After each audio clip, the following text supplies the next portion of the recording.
महाराष्ट्र राज्यातील वक्फ जमिनीवरील अतिक्रमण हटविण्यासाठी बुलडोझर कारवाईला सुद्धा मागे सरणार नाहीत, असे प्रतिपादन राज्याचे महाराष्ट्र वक्फ मंडळाचे अध्यक्ष सन्माननीय श्री समीर काजी यांचे प्रतिपादन.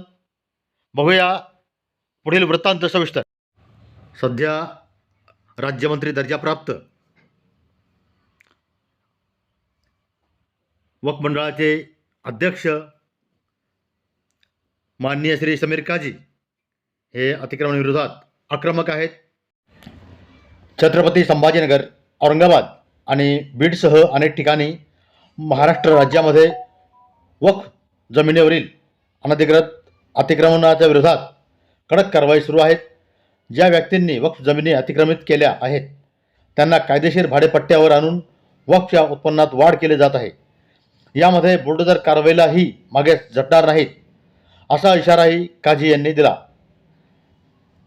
कॅश वक्फला 70 वर्षानंतर नवे प्राण. गेल्या अनेक दशकात दुर्लक्षित असलेल्या कॅश वक्फसाठी स्वतंत्र कॅशबॅक खाते सुरू करून आता विधवा, अनाथ आणि गरीब विद्यार्थ्यांच्या कल्याणासाठी निधी